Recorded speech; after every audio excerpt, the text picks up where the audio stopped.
Bismillahirrahmanirrahim. Assalamualaikum warahmatullahi wabarakatuh. Berjumpa kembali pada kelas Ekonometrika 1. Kali ini kita akan membahas tentang pelanggaran asumsi klasik berikutnya, yaitu tentang multikolinearitas.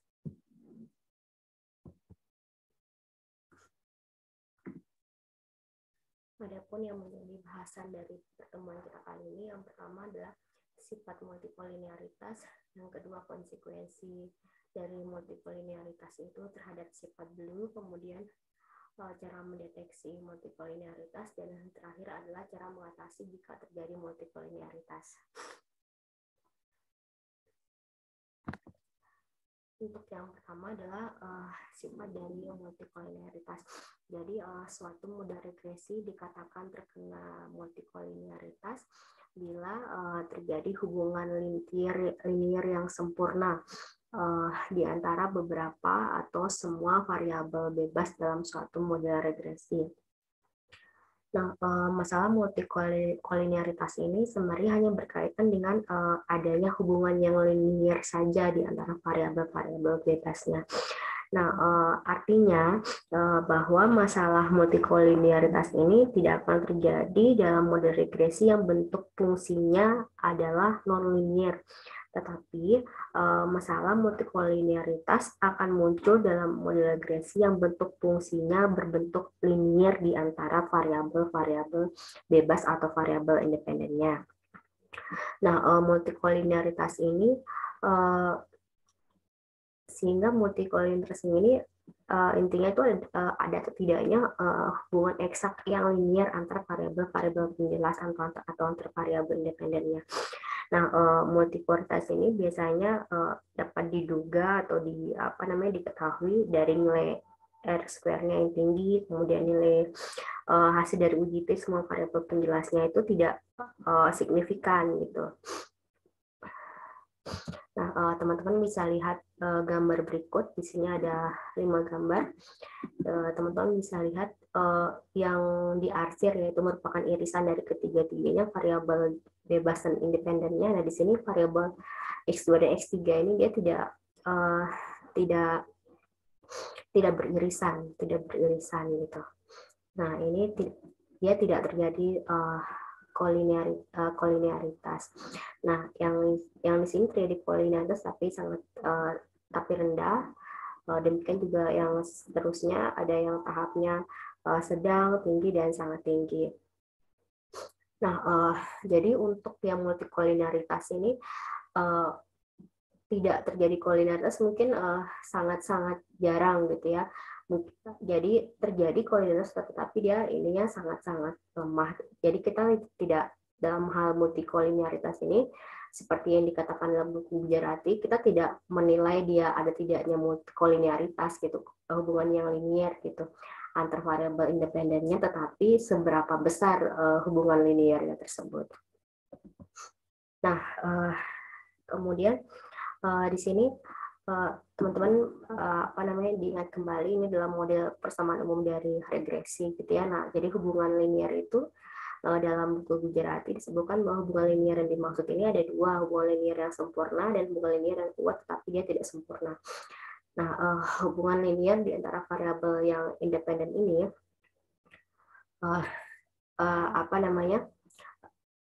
dikatakan dia memenuhi biasanya ada hubungan linier atau tidak, ada hubungan linier antara variabel independennya itu jika memenuhi kondisi ini. Ini kondisi lambda 1 X1i ditambah lambda 2 X2i dan ditambah sampai dengan lambda K XKI sama dengan 0. Nah, ini biasanya untuk yang hubungan linier yang sempurna, sedangkan yang persamaan berikutnya ini adalah untuk hubungan linier yang kuat tapi tidak sempurna. Dia ada variabel stokastiknya di sini, VI. Nah, saya ilustrasikan untuk yang hubungan linier yang sempurna. Di sini jika terjadi hubungan linier yang sempurna gitu, maka misalkan di sini lambda 2-nya tidak sama dengan 0 gitu ya, maka X2i-nya ini merupakan kombinasi linier dari variabel-variabel lainnya. Nah, di sini dituliskan X2I sama dengan negatif lambda 1 per lambda 2 X1I sampai dengan ini mohon maaf ini kurang lambda K per lambda 2 X KI. Nah, sedangkan untuk yang hubungan linear yang kuat tapi tidak sempurna dengan lambda 2 tidak sama dengan 0, hasil kombinasi linearnya adalah seperti pada persamaan yang paling bawah. Nah, ini adalah ilustrasi dari hubungan linear yang sempurna dan hubungan linear yang ada hubungan linear yang kuat tapi dia tidak sempurna gitu ya. Nah, di sini misalkan kombinasi linearnya itu X3I-nya sama dengan 5 kali X2I. Jadi hubungan X2 sama X3-nya. Nah, di sini teman-teman bisa coba menghitung sendiri gitu. Inilah rumus dari koefisien korelasinya. Di sini misalkan X-nya itu adalah X2 dan Y-nya itu adalah X3. Teman-teman bisa hitung gitu, benar nggak R-nya sama dengan 1. Kalau X2 sama X3 bintangnya itu benar nggak sama dengan 0,9959. Teman-teman bisa hitung. Nah, di sini X3I sama dengan 5 kali X2I. Nah, di sini ini X3 ini kan 5 kali dari X2-nya, sehingga 5 kali 10, 50, 5 kali 15, 75, dan seterusnya, 5 kali 30, 50. Nah, sedangkan untuk X3 bintangnya di sini dia yang tidak sempurna, dia hubungannya kuat tetapi dia tidak sempurna, ada variabel stokastiknya. Di sini variabel stokastiknya dimisalkan bilangan acaknya itu yaitu 2,0792 ya. Jadi sini kan X3I sama 5X2 plus VI-nya itu random ya. Di sini 20792 diperoleh 527597 atau 52. Nah, ini adalah ilustrasinya dari terjadinya hubungan yang linear, baik yang linear yang sempurna ataupun dia hubungan linear yang kuat tapi tidak sempurna.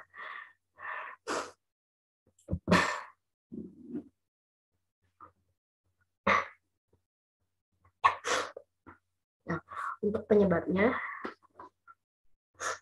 dari multikolinearitas itu adalah yang pertama adalah metode pengumpulan data yang digunakan. Kemudian yang kedua adalah batasan untuk kendala pada model populasi. Nah, di sini adanya constraint pada model populasi yang dijadikan sampel gitu ya. Misalkan pada regresi model pengaruh income, misalnya X1 dan ukuran besar rumah X2 terhadap konsumsi listrik, di sini variabel bebasnya. Nah, di sini terdapat kendala pada populasi, yaitu misalkan keluarga dengan income tinggi yang umumnya memiliki rumah yang besar dibandingkan dengan keluarga yang income-nya rendah. Nah, kemudian yang berikutnya adalah spesifikasi model. Nah, di sini misalkan dengan menambahkan variabel polinomial dalam model regresi ketika range variabel X-nya kecil. Nah, di sini sama dengan yang sebelum-sebelumnya ya, spesifikasi model yang salah seperti itu. Kemudian yang keempat adalah model yang terlalu ditentukan. Nah, hal ini terjadi ketika model regresi ini memiliki jumlah variabel independen yang lebih besar daripada jumlah observasinya. Nah, ini adalah penyebab dari terjadinya multikolinearitas. Nah, kemudian akibatnya atau konsekuensinya apa gitu terhadap blue gitu. Jadi walaupun regresi WLS-nya masih blue, jadi meskipun ada kolinearitas, nanti dia masih menghasilkan parameter yang bersifat blue gitu, tapi estimasi WLS-nya itu memberikan nilai varian dan covarian yang tinggi sehingga sulit untuk memperoleh nilai estimasi yang tepat. Nah, di sini kasus hubungan linear yang sempurna itu menyebabkan tidak dapat dilakukan estimasi dari parameter regresi. Di sini teman-teman menggunakan yang ini misalkan untuk modelnya adalah YI sama dengan beta 2 topi X2 jadi ditambah beta 3 X3. Jadi kita akan melakukan estimasi untuk beta 2 dan beta 3. Di sini diperoleh rumus beta 2 topi dan beta 3 topinya seperti ini. Ini adalah estimasi untuk parameter regresinya gitu ya.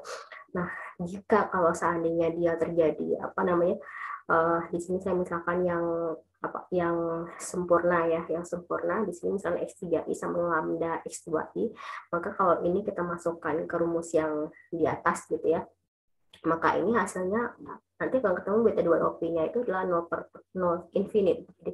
Jadi dia infinite untuk nilai nilai dari koefisien regresinya.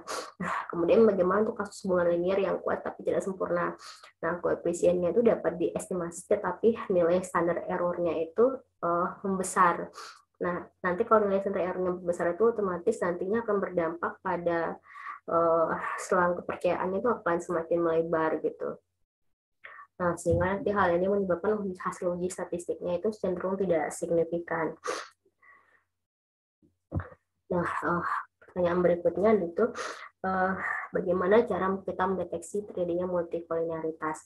Nah, di sini yang pertama adalah insignificant t-ratio. Ya, jadi akan banyak yang hasil dari t-rasionya itu tidak signifikan gitu. Kemudian yang keduanya itu nilai R-square-nya itu tinggi, tapi beberapa dari rasionya itu tidak hanya sedikit dari hasil uji T-nya itu yang signifikan. Nah, di sini dalam hal ini biasanya nilai R-square-nya itu lebih dari 0,8.